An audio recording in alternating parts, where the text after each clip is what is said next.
What's going on, Pat? Going on, Dinger? How you doing? Good, bud. How are you doing? Dude, hanging in there. We're back for another week of Dinger and Benito Mussolini.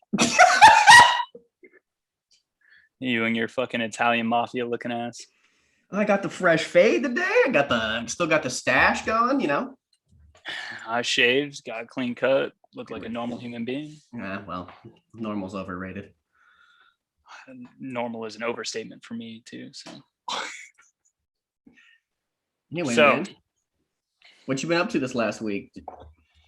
Dude, I just been chilling, was house sitting for my mom for a while, watching the dogs, applying for jobs. Not really. Nice. Kind of. I applied for a few. Bars. We had an F1 race though this weekend. We did. We had the Styrian Grand Prix, baby. Good time. Styrian, dude, that throws me off so much. I don't understand. What is Styria? That's not a country. That's Syria with an E. That's the location that the track's at is in Styria. Styria. And the reason they called it the Styrian Grand Prix is because they have two races in Austria. So this week coming up is the Austrian Grand Prix. But they're the same track. Yep. But they name it two different things to distinguish the fact that it was two different races. So both races are in Styria. Mm-hmm. But one's the Styrian Grand Prix. Mm-hmm. And one's the Austrian Grand Prix. This is too much for my American brain to handle. It would be like if there was two races in Texas, right? One could be the Texas Grand Prix, one would be the American Grand Prix. But neither are. It's the Austin Grand Prix. I don't think it's called the Austin Grand Prix at all. Well, then, God damn it, it should be. It should be. God bless Texas. Yes, sir. All right, let's pull up the hot takes from last week real quick. Yeah, so you threw out some more hot takes. You know what? I like kind of doing this every week, just going over your hot takes, seeing how right you were. Yeah. So I don't think you were too far off this week. I think I hit one of them. Okay. I think I hit one of them. Right. But that's why they're hot takes, right? They're not always supposed to be right. No, fill me in though. I don't remember. All right. So number one, I said we were going to have a big crash involving 4 cars, which didn't happen, but we did have a few crashes, especially right at the start with your boy, Charles. We're getting into it right off the fucking bat here, ladies and gentlemen. He is my boy. I enjoy him. I think he's a good racer. I like him as a person. He's also a soccer player. Who knew? How many podiums did he have this year? One? No, Carlos Sainz had that one. Yeah. Yeah, none. Weird. I mean, he's what, 20 years old, 21, driving for a Ferrari. So he's not 21. I think he's the same age as Max and Lando. Is he? I thought he was younger than that. No. I don't know. Michael Goulet? Michael? Oh, shit. We're getting into Michael Goulet right off the rip, baby. Dude, we got to do something. I don't know, man. Charles Leclerc. Charles Leclerc, he is 23, younger than both you and I. Yes, sir. Okay, so he's youngish, but he's not as young as I thought he was. Yeah. I don't know if I'd call that a crash, though. There was 2 DNFs. It's because of that crash. Because of the interaction. Well, yeah, he ripped Gasman's back wheel off. He got a puncture because he ran over the debris. Yeah. That was also like a whole lap after. So no, I think he came in that same lap. I don't think so. I thought it was they made contact for sure. I'm not denying there was contact. But then they kept going. He came around. His wheel power. Should have got a 5-second penalty. Okay. All right. But here's the thing. So this is what I thought we would get into, and this is the point I want to make. Charles Leclerc won driver of the day, right? Which is fine because it's fan voted, whatever. Like the fans are stupid, but I don't think he deserved it. Okay. So that means that sets the precedent from here on out, right? That all you have to do to get driver of the day is fuck up the first lap and then pass a bunch of people afterward in a faster car than everybody else that's at the back marker. Yes, I believe that makes you driver of the day. You're still passing F1 cars. You're still passing F1 drivers. And you lost. How many places did he lose? Put me in a Ferrari. I will pass Nikita Mazepin too. Will you? Try. Yep. Okay, because this is interesting. I believe on F1, the video game, we have been in this situation before, Pat. Specifically, you have been in this situation before. On the exact same track. Yes. And you always brag about, oh, I ended up in P20 and you didn't finish that race because you crashed later in the race, didn't you? Oh, who won that race? I forget. You did. But I just don't think that it was driver of the day worthy. That's all. So, go ahead. I don't know. It's just, I think there might have been other people who deserved it, but I don't know who else. I think Carlos Sainz deserved it more than he did. That's just my personal opinion. I could see that. And I mean, I voted for Charles Leclerc partially because I waited to the end of the race and I saw the vote totals come in and he was winning and I wanted to be a winner. So sue me. But I saw a tweet, right, from F1 that shows their track percentage as they go through the race or whatever, how they're doing position wise. And Leclerc's did. It looked like, phew, boy. Yeah, it's like a roller coaster. And I mean, that back half makes it exciting, It makes it exciting to watch as a fan. And I think one of the things you tweeted, right, is, oh, so it's just entertainment driver of the day or whatever. I don't remember. I was salty about it. I had some salty tweets about it. Yeah, you did. But it was something along the lines of, oh, it's just the most entertaining driver. But in a fan vote, I think that's exactly what it is. If Max Verstappen qualifies pole, leads the whole race, wins the race, good for him. I'm happy about that. He beat Mercedes. Fuck Mercedes. I'm happy for Max. I want to see Super Max win the fucking championship.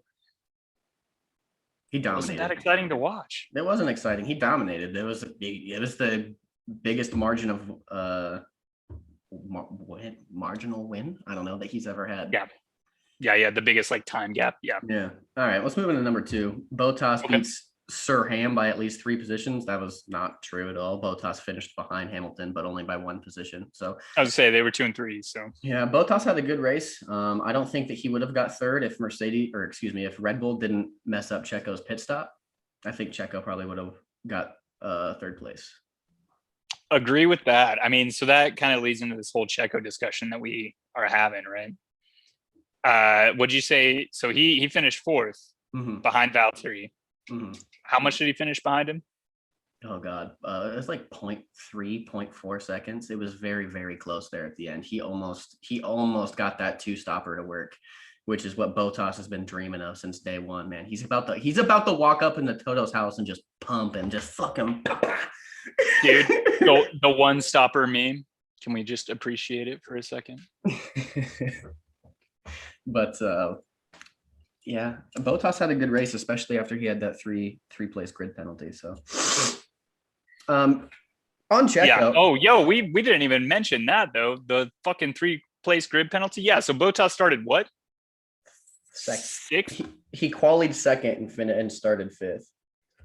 And finished 3rd. So I mean, even he's up for driver of the day, I feel like. Yeah, I mean, he passed Lando and Checo. I mean, passing Lando is not hard. I just don't think that McLaren has the race pace like it does the quali pace. So they kind of fell off, dude. Both their cars did. Lando fell off for sure, obviously, right? He qualified 3rd and fell off. I think Danny Rick though. Well, he looked strong because he made up 6 positions on the first lap and then he lost power on the vehicle. Something's going on with McLaren's car then.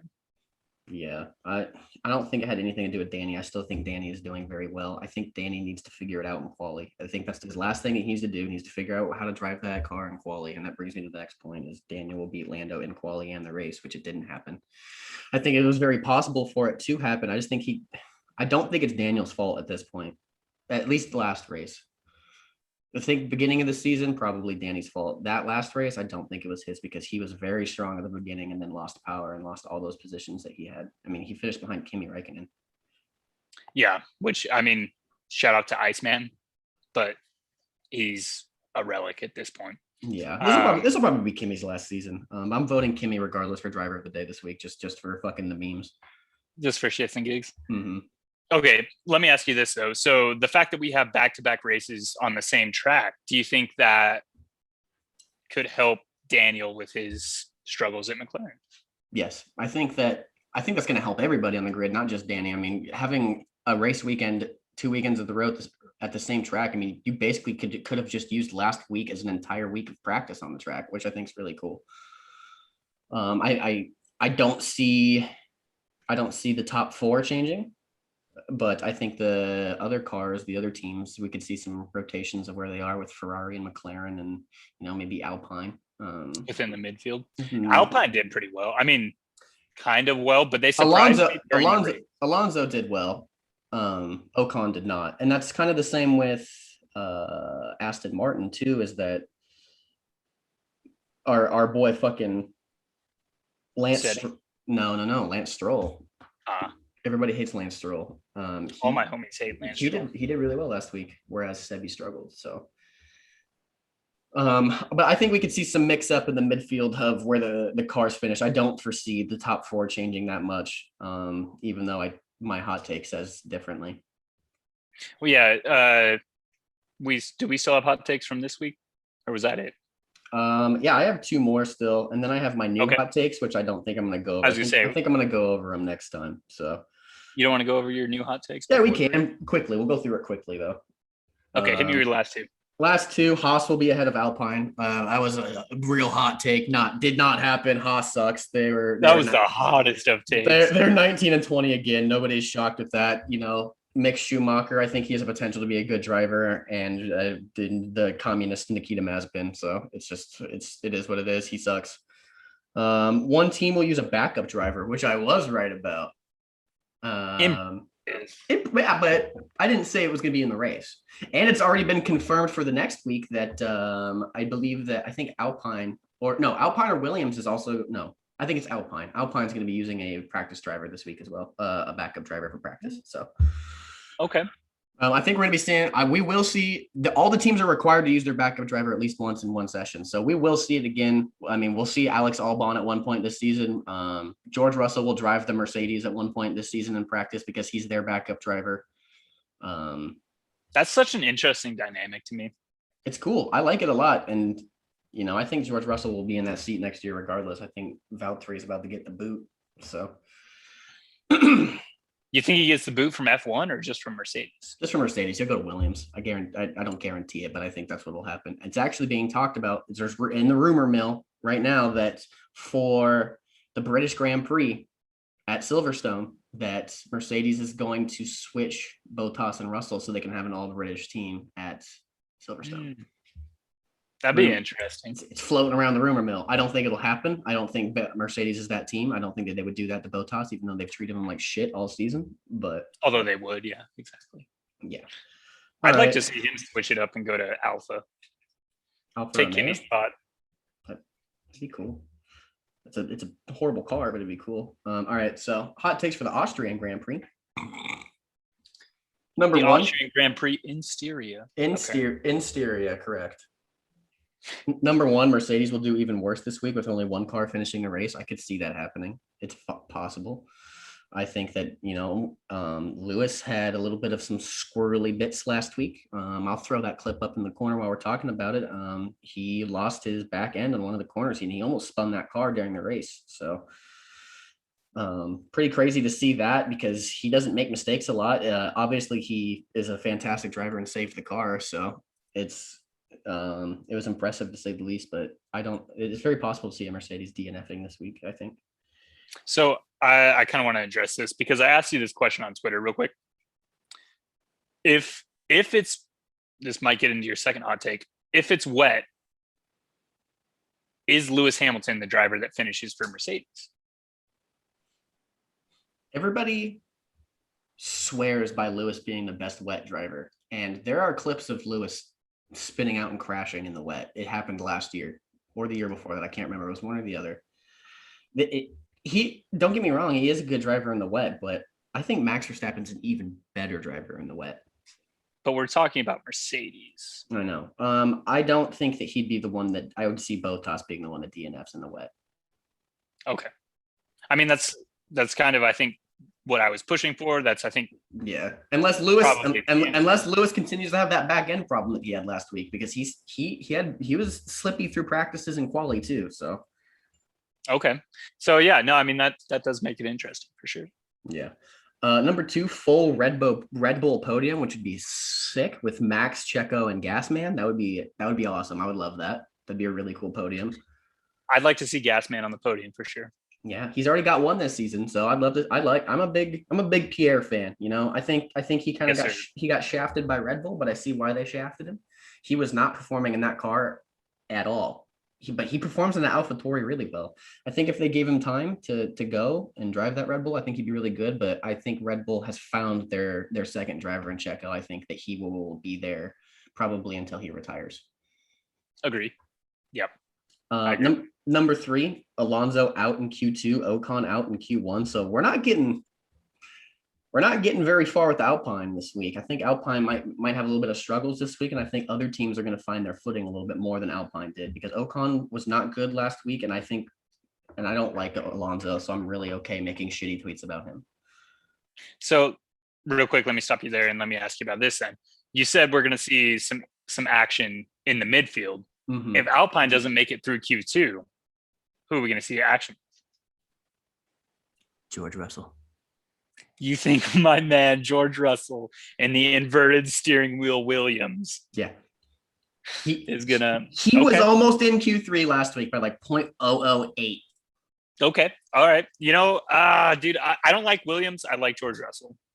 Yeah. I think George Russell, I'd like to think he's overrated because it's the funny thing to do. But when he drove that Mercedes last year in Abu Dhabi, Bahrain, he almost won. They fucked his pit stop up. Oh, I do remember that. Drive to Survive. Yep. Yeah. Number 4, big grid penalty for Ferrari. Charles red flag Leclerc's just going to be a total cocksucker again. And my heart. Big grid penalty for Ferrari. Fuck them. You think so? Okay. What's going to be the grid penalty? At least 3 places. No, what's he going to do? Oh, what's he going to do? Is he going to hit someone? Is he going to have a pit violation? I think that corner cutting. It could be a multitude of things. He could ignore a yellow flag. He could ignore a red flag. He could pit when the pit lane's closed. I think it could be a multitude of things. No, but this isn't multitude takes. This is hot takes, right? So he's going to ram one up Yuki Tsunoda's ass. That's what I'm saying. Let's go. Okay. All right. Yo, that's a hot ass take. The fact that he's going to be behind Mike Shinoda in the first place. Well, that'll be in quali or a practice. So like it's not necessarily like him being behind, because the way to have a grid penalty, it has to be before the race, right? Yeah, grid. Sorry, I thought you meant just penalty. Oh, time penalty. Time penalty. He could do something real shitty. I can see that happening too, but we're talking grid penalty. So okay. And then number 5, we already kind of spoke on this a little bit. Rain will happen this week. We're gonna have some wet, whether it's quali or the race, either or. Which would you rather see? I'd rather see Which would you not rather see? Quali. I'd rather see it happen in the race. Okay. Because quali is exciting. I like them to go out there and push that car to the very, very limit of where it's at for quali. I think that's like Max finished at a 103.8 last week, and that's the fastest lap that's ever been set at that track in an F1 car. Yeah. So quali is exciting for me. I like dry quali. It would be interesting to see a wet quali. I don't know how it would happen. I think it would fuck Red Bull because I just do. But I'd like to see some rain this weekend. That'd be cool. Oh, but Max is the better driver in the wet. I think he is. Yeah. Go back and look. If it's wet, everyone's got to quali him wet. Go back and look at his 2016 Brazilian Grand Prix where he literally was spinning on the track, saved it, and just kept driving. It was one of the most impressive things I've ever seen in an F1 car. I'll throw it up in the corner for everybody. All right. Yeah. All right. So. Hey, I'm not saying you're wrong. I'm just saying those are hot takes. Those are hot takes. Yeah. And those are spicy takes. Spicy takes. With us talking about F1 and watching F1 as much as we do, one of the things that we've been doing a lot too is playing F1, which I think has been a lot of fun. On PlayStation. Dude, F1 the game is fucking sick. It's my jam. Yeah, I mean, when me and you play it, it's kind of just a way for you and I to just chill out, and we just we don't get super competitive like we're playing like Call of Duty or some shit where like you almost feel stressed at the end of it when you're done playing it, which isn't how it's supposed to be. Like, not for me, and that's not what video games are for me. I don't want to feel stressed or angry when I'm playing, you know. So I have a lot of fun in that F1 game. It's almost therapeutic in a way. No, I agree with that. I mean, playing with you is a little bit more stressful because I know I'm gonna lose until you until I crash. Spin out on turn one. Yeah. But yeah, no, it's listening to that engine and the downshifting and and especially like even playing it by yourself, like you're just chilling at night, just hanging out and just running a couple races. That's what I'm saying. That's what I've been doing the last few days, dude. And yeah, I mean, you get on the racing line, you see those green things turn to yellow and then just fall down, and then it's fun. It's poetry emotion. It's a good game. That's gonna roll us into our next topic here. Me and Dinger are gonna take a quick break, everybody, and then we're going to be talking about some mental health today. So pull your pants up. This is about to get spicy, but me and Dinger will be right back. I think it's gonna get anti-spicy, but yeah. Sad boy. Yeah. All right, everybody. Welcome back to part 2 of the Dinger and Pat podcast. Dinger and Pat, the podcast, whatever you want to fucking call it.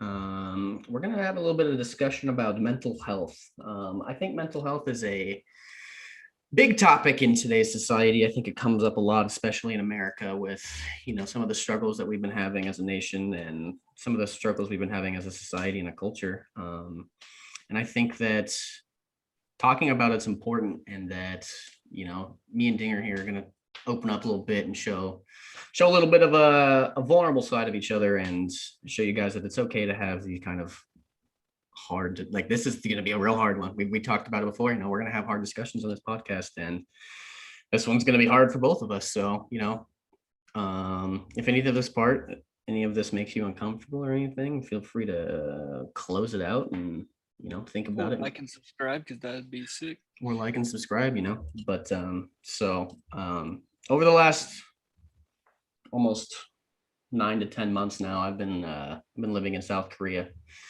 and it's been one of the most mentally draining and tasking things that I've ever done in my entire life.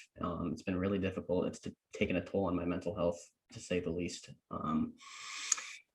Being away from family, being away from the States, being in a whole new place that's completely changing your life from what you had before. It's hard. And I've had a lot of struggles here. I came here with an open mind and an open heart, and had every intention of making this one of the best parts of my career so far. And unfortunately, it didn't turn out that way. Back in February, I ended up getting in a little, I don't want to say getting in trouble, but some things happened at work, and it caused a lot of stress for me, a lot of anxiety, a lot of, I was depressed, and there's no other way to put it. I was in a state of depression. I would go to work and I would come home and I'd sit in my room, and that's about it. That's all I did for about 2 months. Reached some real low points. There were some days that I just didn't want to get out of bed. I just laid there and slept all day. I just didn't have the energy or the motivation to do anything else, and I didn't want to talk to anybody. I didn't want to be around anybody. But there are some things that helped pull me out of those kind of things. So there were times where I didn't see an end to the suffering. I didn't see an end to the pain that I was going through, and bad thoughts crossed my mind. We'll leave it at that. I'm glad that those bad thoughts didn't turn into anything serious, because I could have made a lifelong decision, or a life-ending decision at that, and completely just regretted. I mean, there's no way to regret it, but made a decision that would have been the wrong decision. And there's a lot of things that have helped me through that, and I want to try to share those things that can help everybody through those hard times, or those times where you feel like there's no end in sight, that there's no relief to the pain. One of those things is having people in your life, having the important people, having friends, having people that you can trust and care about, and really open up to and talk to. And Dinger's one of those people. Dinger's always there for me, and I hope he knows that I'm always there for them and for him. And I have another friend here who I'm real close to in Korea. His name's Dennis Teeter. I'm cool with name dropping because he watches the podcast, and he's another really good friend of mine. Same with Justin Brown. Two really good guys who, are always there for me, and they're okay to have those kind of conversations where, like, shit, dude, I I'm thinking about doing something stupid. I'm thinking about, I'm at I'm in a low point. I don't know how to dig myself back out. People is really important. Forcing yourself to get out and do things is another big one. Go out, find something that you love to do and love doing it. Just go do it. Like for me, that's fishing. Even if I don't catch anything, I go fishing or I go outside. Like just being outside is just a natural way for me to feel better. The sunlight, the fresh air. What do you think about those first two things there?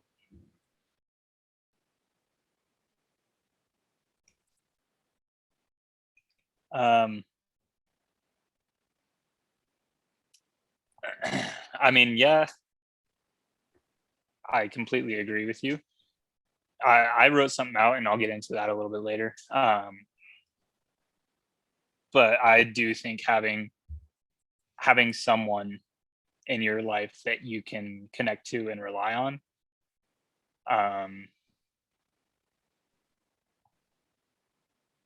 it's big. Yep. That's a big one.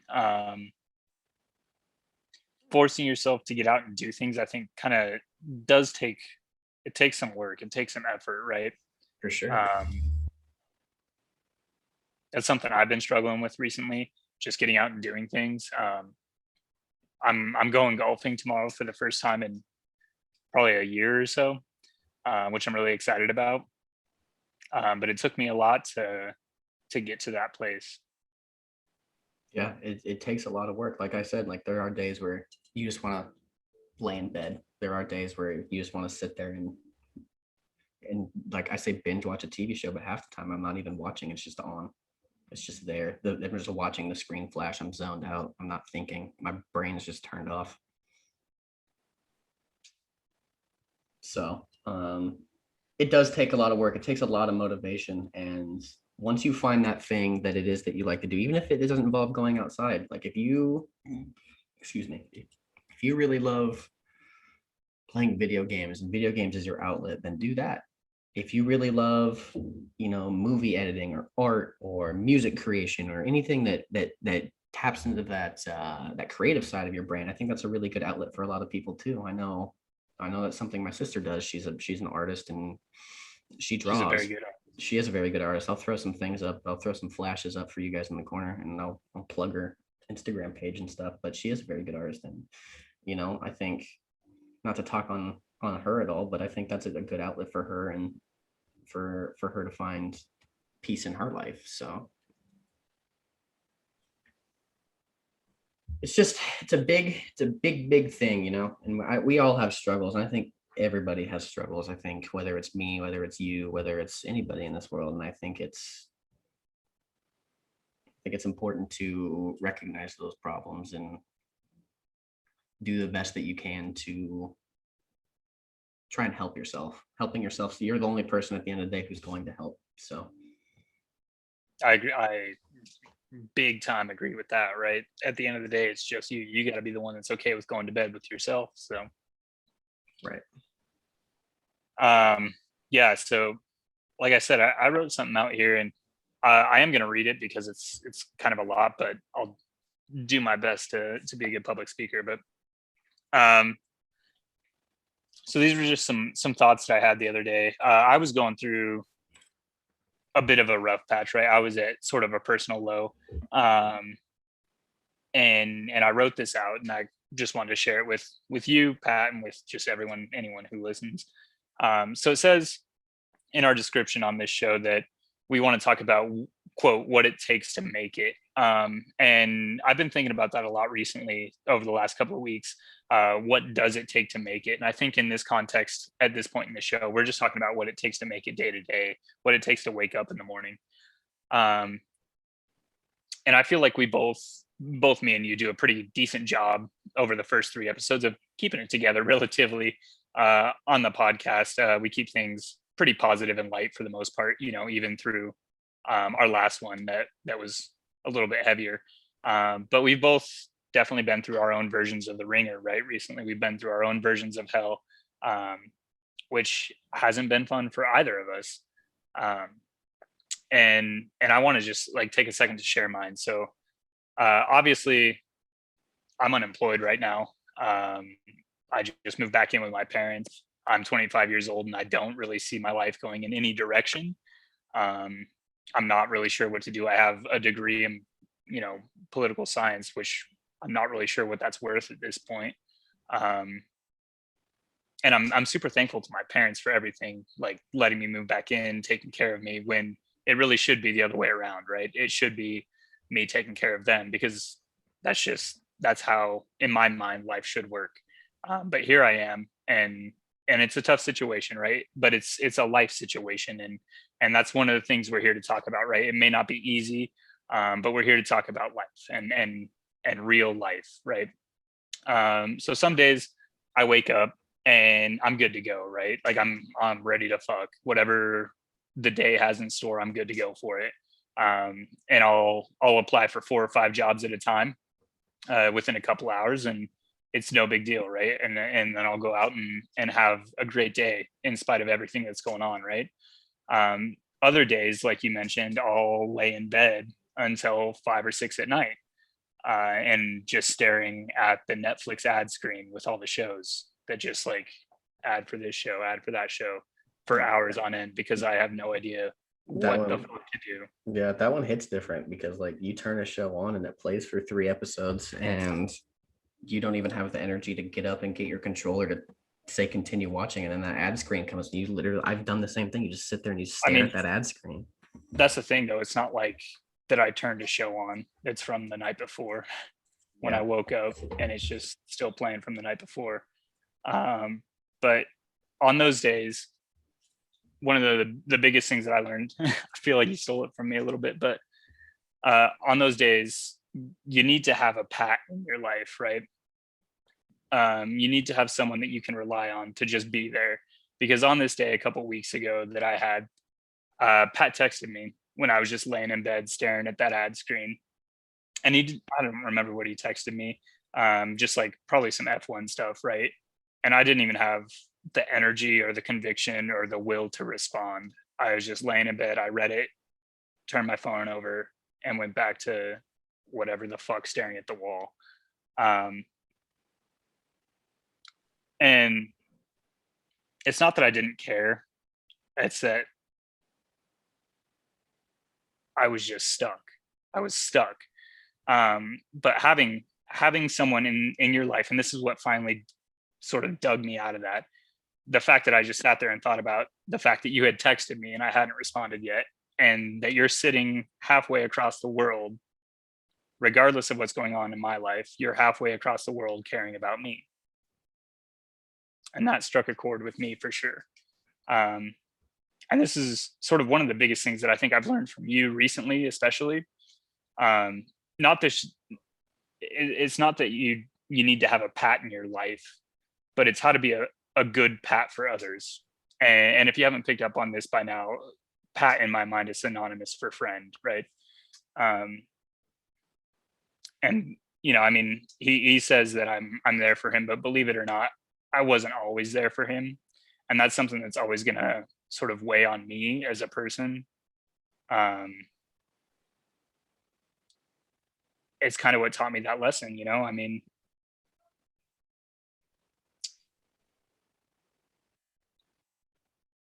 you went through the shit and I wasn't there to help.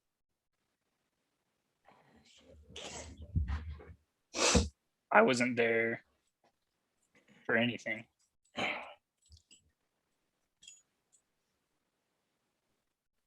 Yeah, but there was a time that happened, and I remember one point in that whole time where you and I were going through our beef or whatever you want to call it, right? I was in Colorado. I was taking leave and I came to visit, and I was at your house, and I knocked on your door and I came up to your room and I said, "What up?" And that was it. I said hi, you said hi, and you shut your door, and that was the night. Shut the door in your face. I do remember that.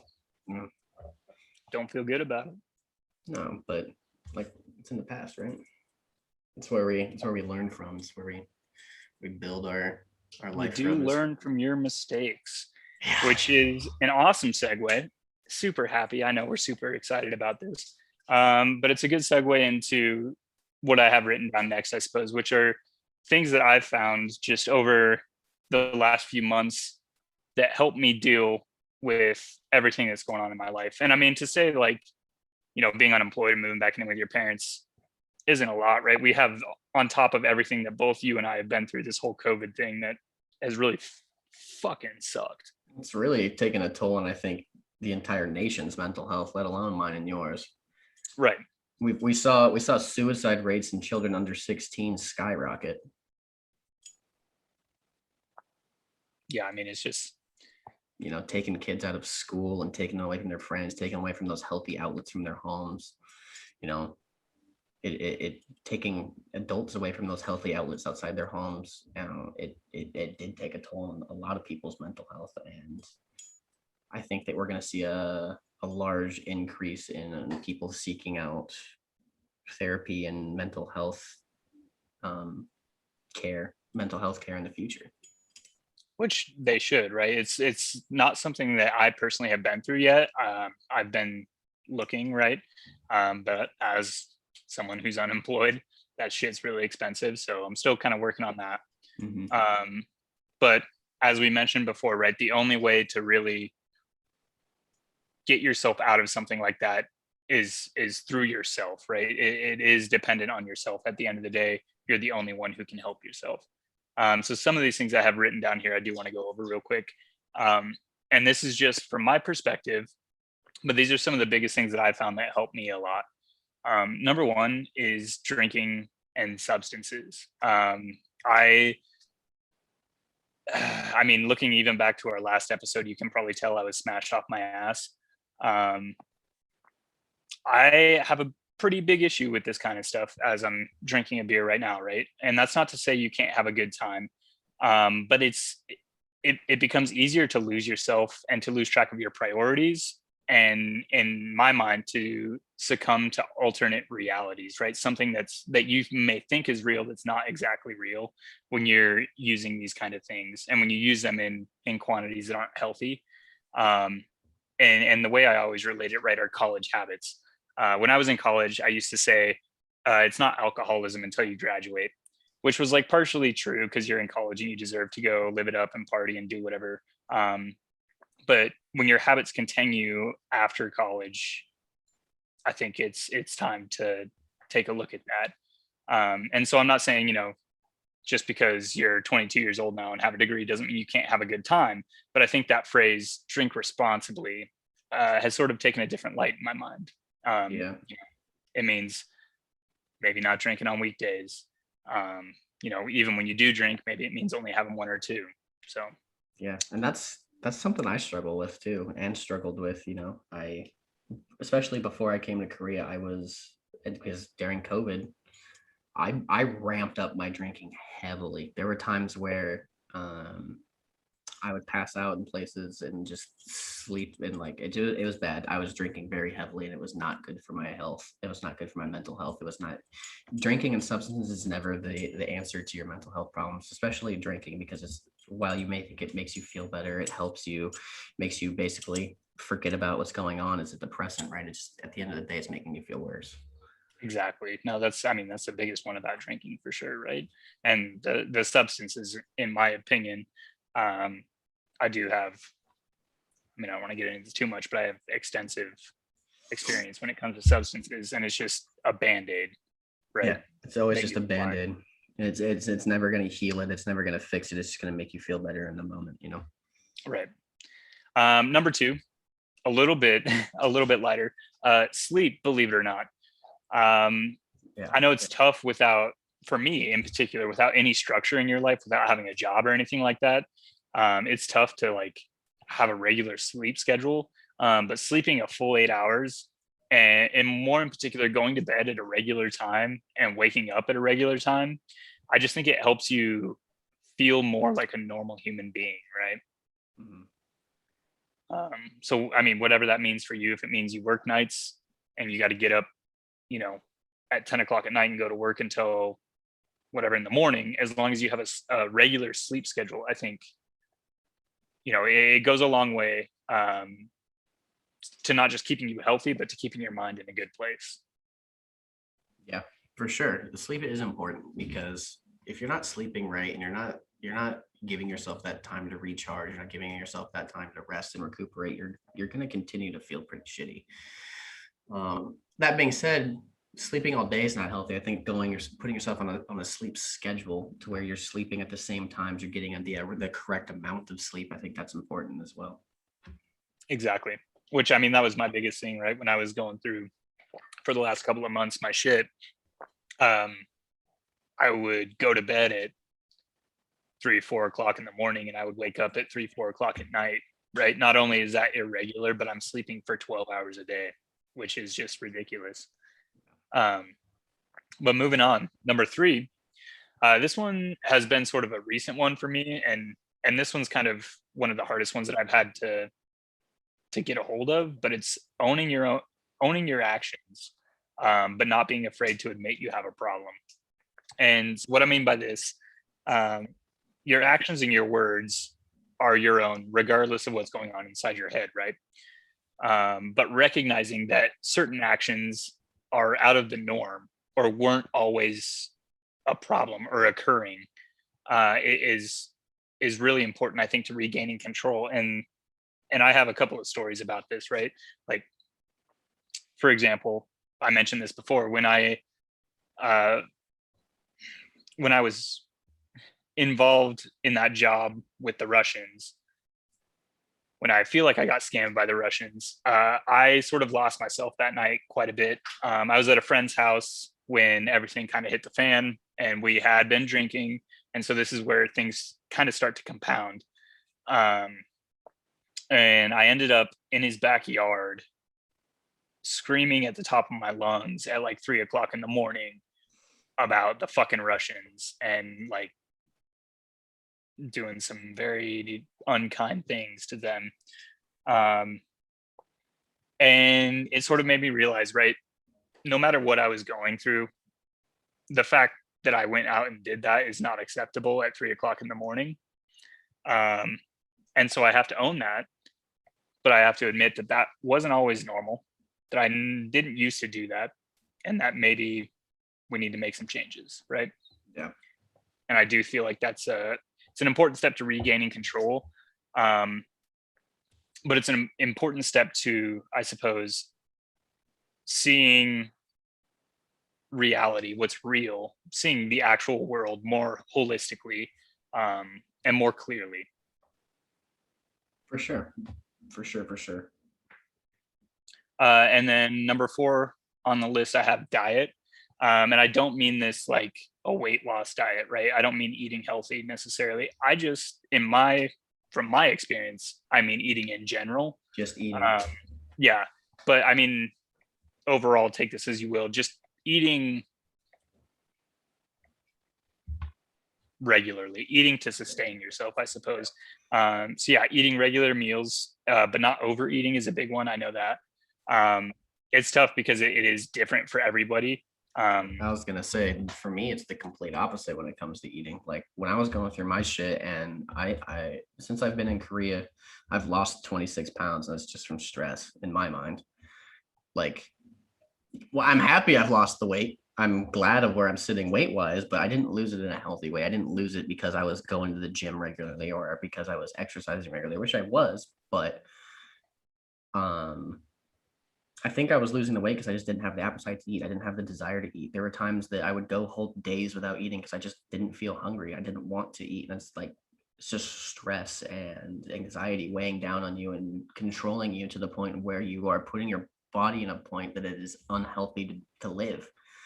So, and I know that there's opposite sides of the spectrum where people are stressed out and they eat a shit ton, and that's not healthy either. Exactly. And that's kind of what I'm getting at, right? Is just eating more regularly, whether that be eating more or eating less. Just eating 3 normal sized meals a day, making sure that you are sustained, making sure that your body is sustained and fueled to go through the day. I don't even think 3 normal sized meals is necessary, right? Just eating enough that you feel comfortable, but eating on a regular schedule definitely is a thing. Yeah. So, I mean, for me personally, right? Like, I don't eat breakfast necessarily. I'll wake up, have a cup of coffee, get through, I don't know, few hours or so. Fucking bug. Jesus. Sorry. No worries.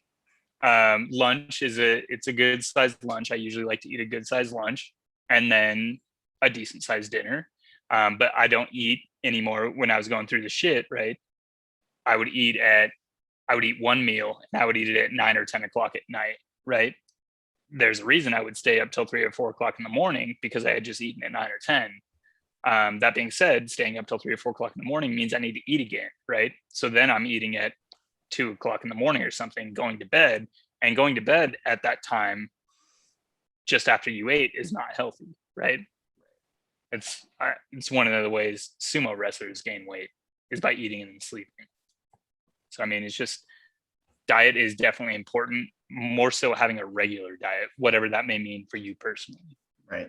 No, I agree with that for sure. I mean, eating really is important at the end of the day. I mean, we all have to eat to survive. And if you're not, it's creating an unhealthy it for you. It could push yourself into eating disorders and things like that.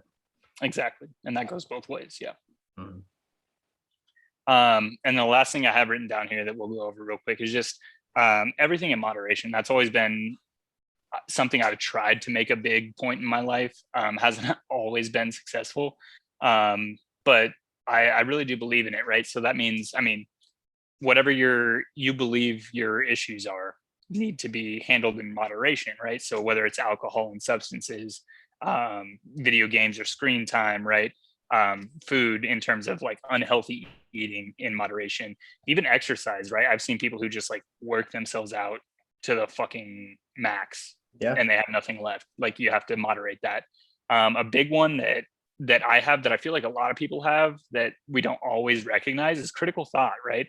I get this a lot when I'm scrolling through Twitter, and I get so mad at people on Twitter posting this shit. Or, I mean, like, you texted me the other day about what politician said this, and like, yeah, it's okay to be upset about that, but at some point you have to moderate yourself. You know, you can't just become so overwhelmed and involved in the shit storm that's coming at you, essentially. It's like a constant stimuli, right? And I think that's something that is happening a lot in our culture and our societies, that we are constantly seeking stimuli.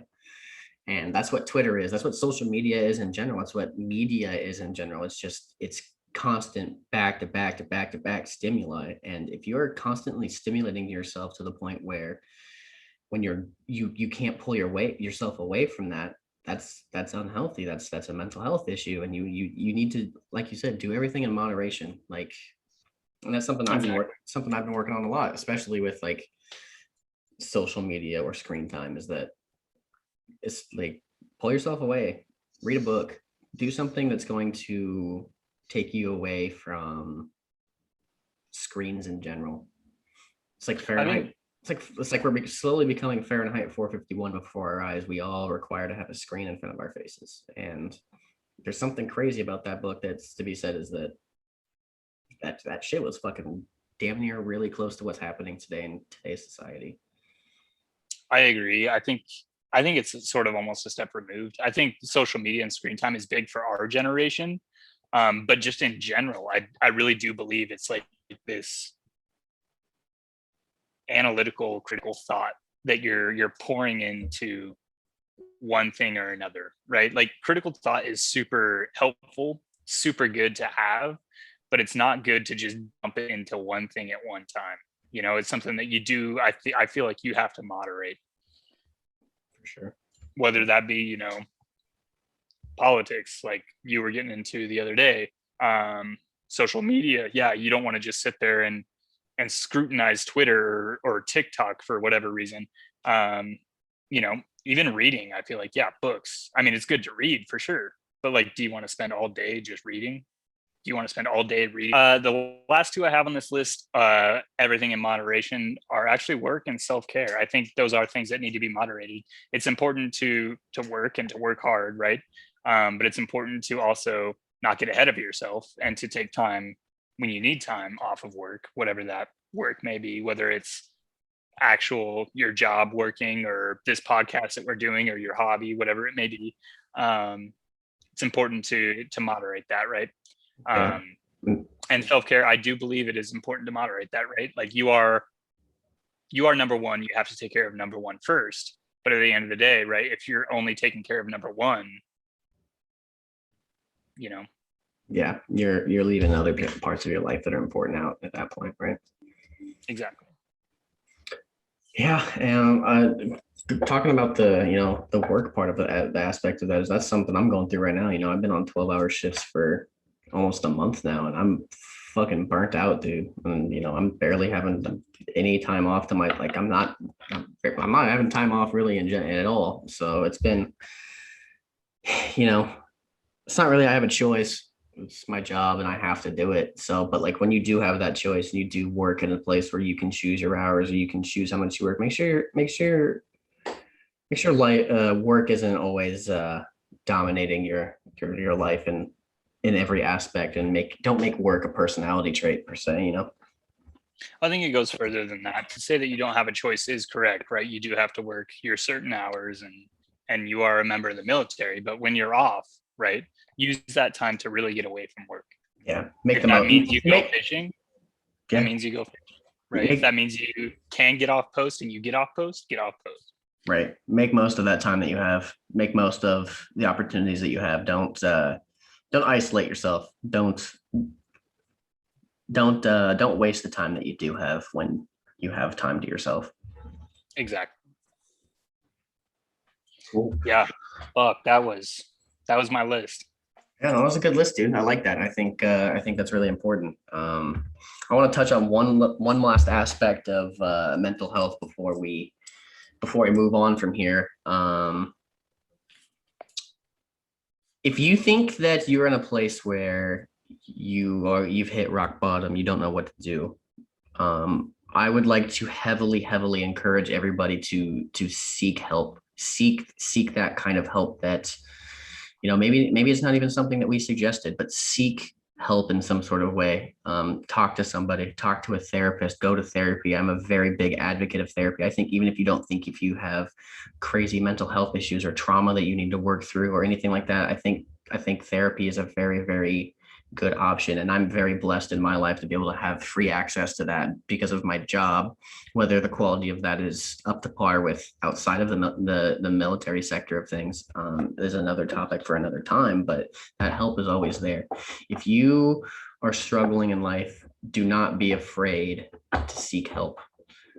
Don't let other people tell you that you shouldn't go do that. Don't let your job, especially in the military has a very big stigma against behavioral health. If you think you need help, go get help. Do not listen to the naysayers. Do not listen to the haters. Do not fall into the stigma. Go seek that help that you need, because I think it is incredibly important. Like your life matters, your experiences matter. Go out into the world and find the help that you need, and that you can access. I completely agree with that. I do kind of just want to take it one step further, right? Because as someone who's sort of never been through that before, I was kind of, I don't know, part of the stigma, I guess. Not necessarily. I didn't believe that I needed it, but I thought it was a good thing, right? Obviously, which I think is where most people fall. But having someone like Pat in your life, right, to just say, am I okay? Maybe I need to go get help. And to have him say, yes, maybe here's what you should look at, is an important aspect. Just talk to someone about it, right? It doesn't even have to be therapy, but that's the first step, I think, is recognizing that. Yeah, like you said earlier, recognizing you have a problem, admitting that you have a problem, admitting that something is wrong in your life, and taking control of that and embracing it. That's a big step. Yeah, for sure. And I think it's the first big step in bettering yourself and in bettering your mental health, because mental health is just as important as physical health, because your mental health will be the first thing that will deteriorate your physical health. Agree. Cool, man. So, all right, everybody, we're going to take a quick break here. And when we come back, we're going to have a little bit discussion about music. We'll be right back. Yo, so music, Pat, you want to talk about music? Yeah, so touching a little bit on the previous subject with the mental health stuff, I think music's something that helps a lot. It's helped me a lot in those moments where I'm having quote unquote sad boy hours, right? No, I So agree with that. I got my sad boy playlist. yeah, I got a sad boy playlist too. I'll throw some links in the description. But I think listening to sad music when you're sad is kind of therapeutic in a way. I don't see it as a way to make you feel more sad.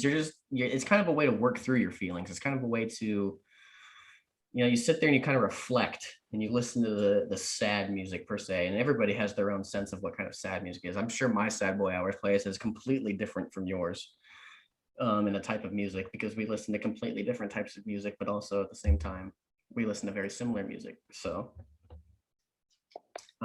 but music in general, I kind of wanted to ask you, I had a question lined up here. What do you think is one of the most influential albums of all time, whether that's for you or for music in general? Most influential albums of all time has got to be my boy Beethoven with Symphony Number 9. No, just kidding. Fuck. Nothing like a good flight of the Valkyries before you go to work. Hey, you know it, brother. Get the blood pumping. Gets the blood pumping. Influential all time, because influential has so many meanings, right? And it can be influential in so many different ways and to so many different people. The first thing that comes to mind is Queen for some reason. I'm not even a big Queen fan. Just as an artist in general, they were very influential in music. Yeah. You could put the Beatles up there, right? Yeah. For me, in my opinion, it's been Blink 182. They were pioneers of kind of like the alternative grunge kind of music for a long, long time. Yeah, that's just for me personally, but yeah. Most influential of all time. Then, Pat, what do you have? For me, so I listen to a lot of electronic music. Electronic music has always been a staple of mine. I love EDM in general. I think we both do, but yeah, we both you do. More so than me for sure. Yeah. Number one influential album for me, this is a personal thing. Obviously has to be Drink the Sea by the Glitch Mob. It is to this day my favorite album of all time. There's not a song on that album that I don't like. There's not a song that band has made that I don't like, but with that being said, that album is my favorite.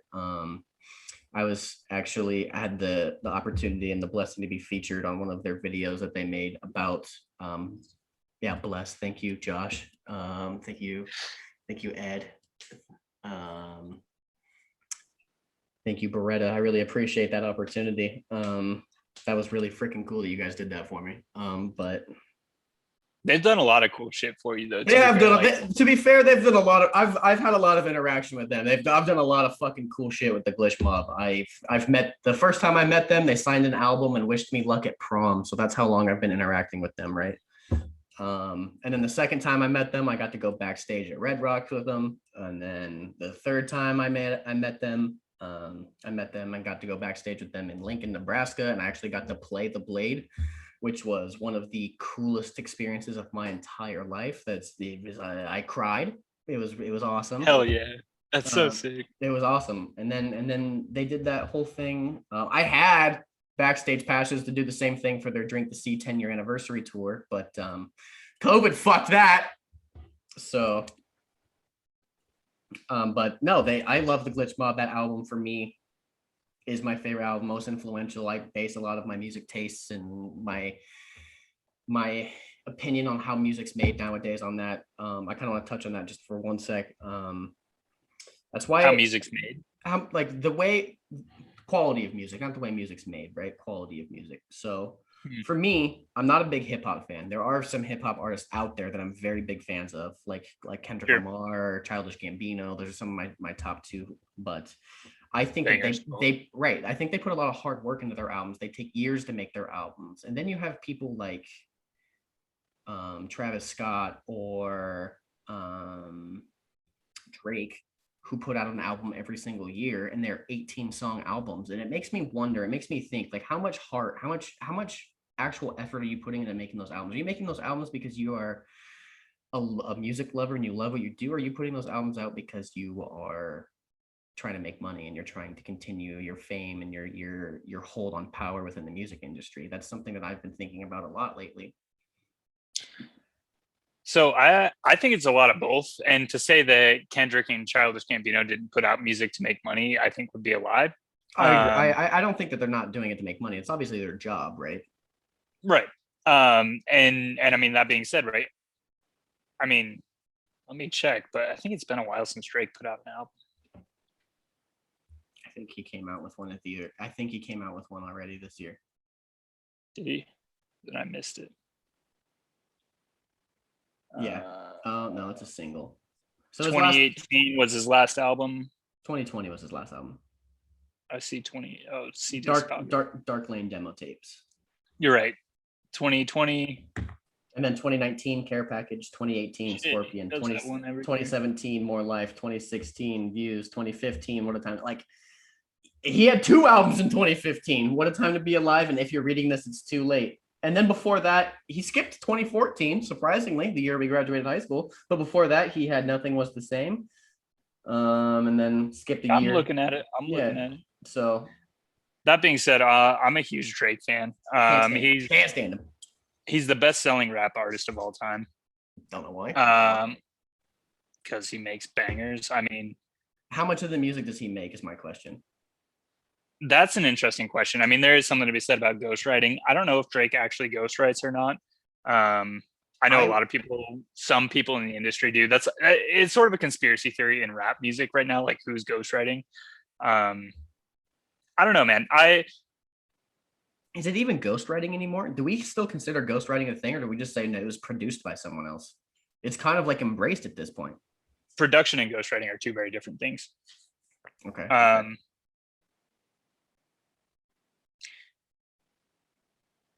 I respect the art form of rap music, right? I'm not saying that you don't. I'm not saying that you don't. But I respect Drake's art form, right? Like, just for example, right? He puts out Scorpion, which has, it's got to be in here, March 14th on it, which is, I mean, this entire album, in my opinion, is about his son, right? And so, in my opinion, right, it really depends on what lens you view this music through, right? Yeah, if you're looking for just bangers up in the club, rap music, maybe that's not the greatest album for you. Maybe Drake's not the greatest rapper for you.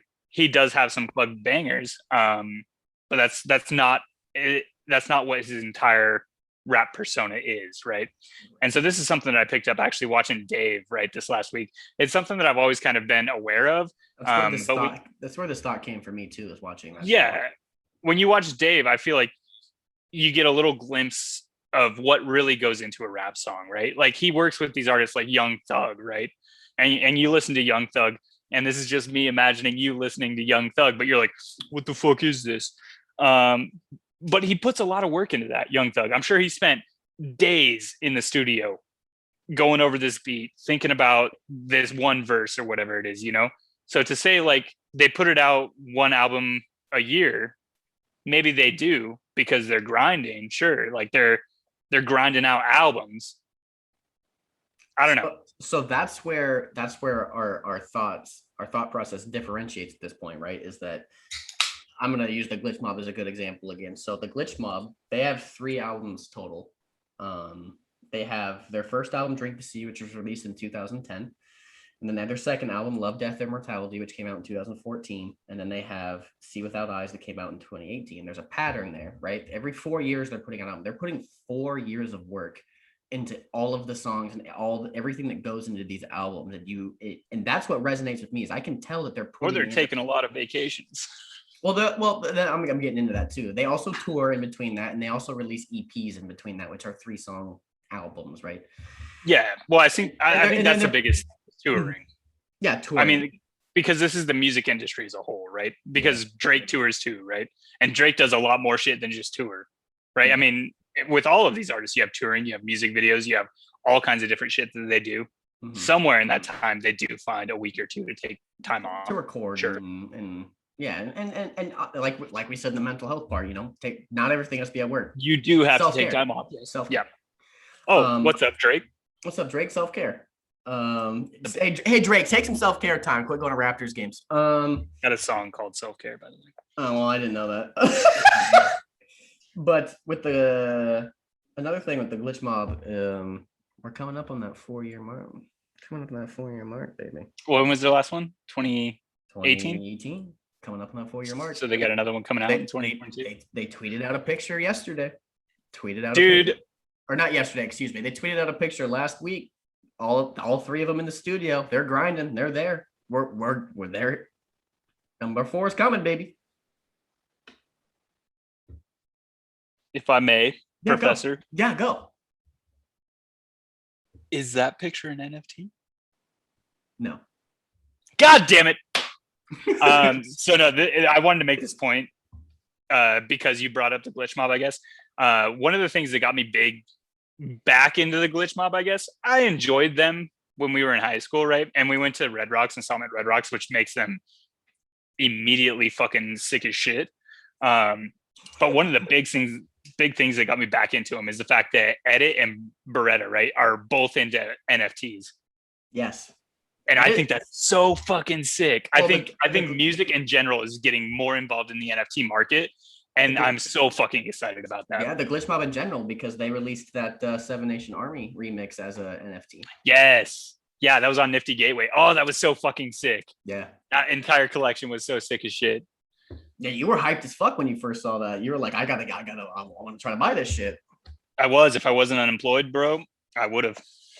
Yeah, no, that, and I don't even know anything about that shit, about cryptocurrency or NFTs, but I have a little more understanding about NFTs because you explained it a little bit better to me. Like you own like a specific code that's specific to that piece of digital work. So you are the sole proprietor of that piece of work, which I think is really cool. And I would like to, like, a lot of people are really scared about NFTs, especially in the music community, because they're afraid it's gonna diminish the quality of music, and it's gonna alienate people who can afford NFTs and people who can't, which I can see where their concerns are coming from. But I don't think that artists are stupid enough to be like, I'm releasing an exclusive 3-song album that's only an NFT and I'm only 10 people can buy it. I don't think they're stupid enough to do that yet. Exactly. I mean, I don't know, because then there's something to be said when it comes to the making money part, right?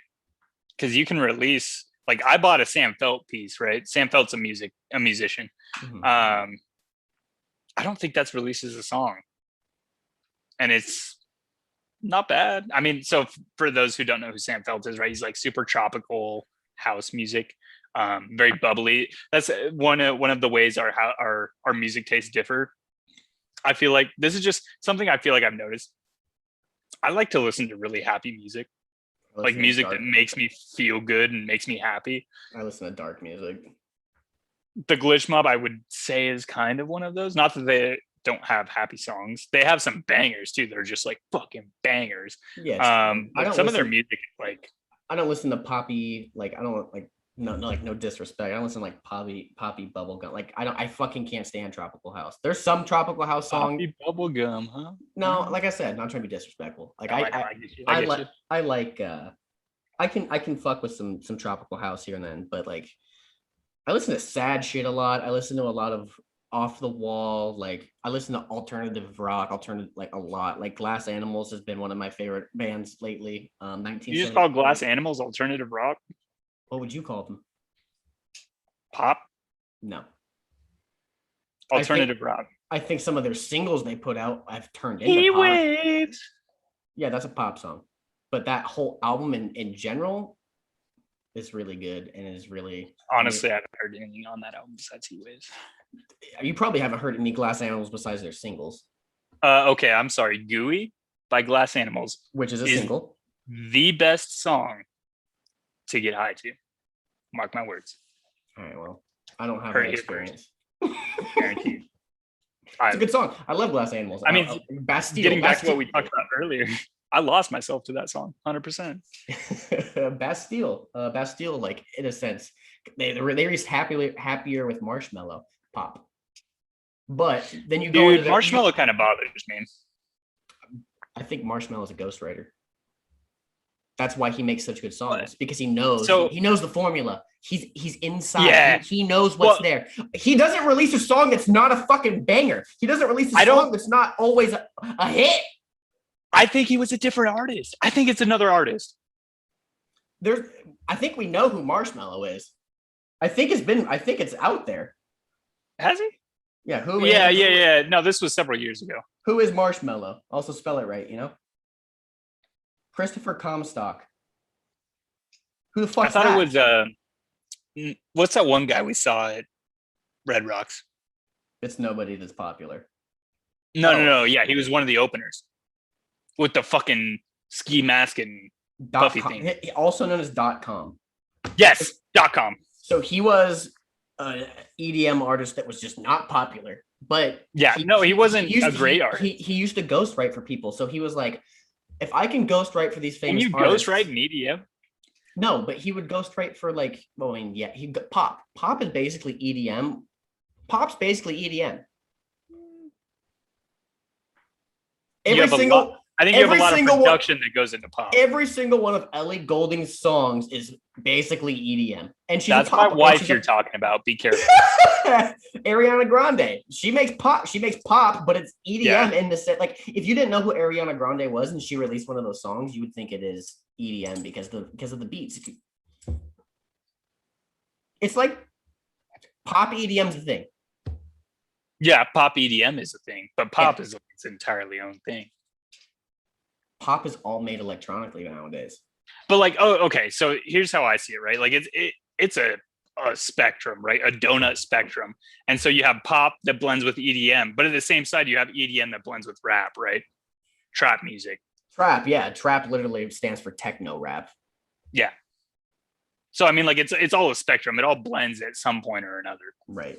I mean, with the evolution of how music is produced nowadays, a lot of it's electronic in a sense, right? Almost all of it is. Besides like indie folk music, right? Which you want to get into sad boy music. Holy fuck. Yeah. Throw a banjo in there and your boy's crying, you know? Immediately. Yeah, dude. I mean, Vance Joy. And Vance Joy is even kind of Ziggy Alberts. Yeah, Vance. Yeah. Mumford and Sons. Oh, I haven't listened to Mums and Sons in a while. That was high school.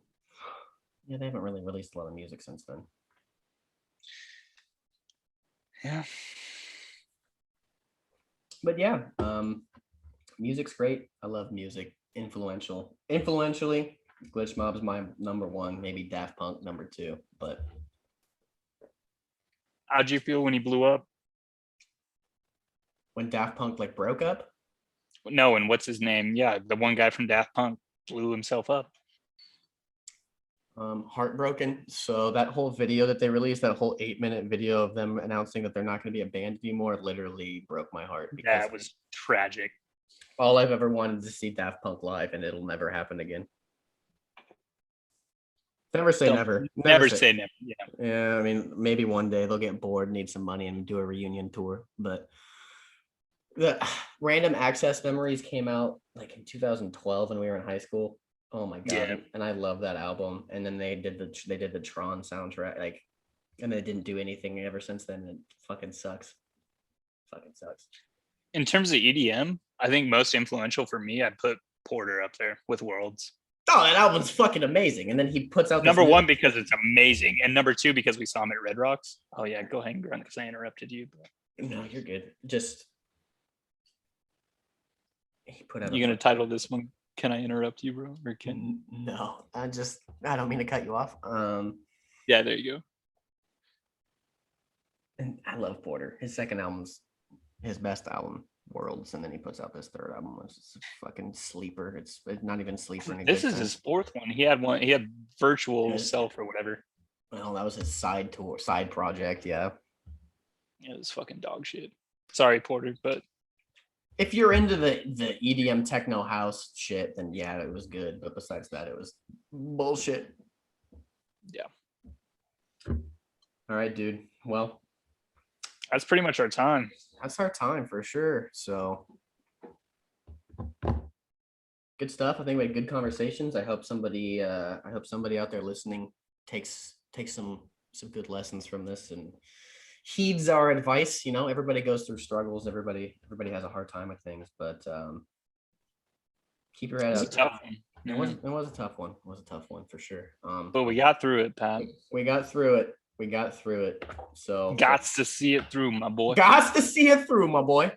So all right, man. I'll talk to you next week. Have a good week, and hope you have a good July 4th weekend. Yes, sir. I'll be in a mansion, so don't worry about me. Hell yeah. Enjoy your time, brother. All right, Pat. Hey, you too, brother. Take care of yourself. Dinger oot.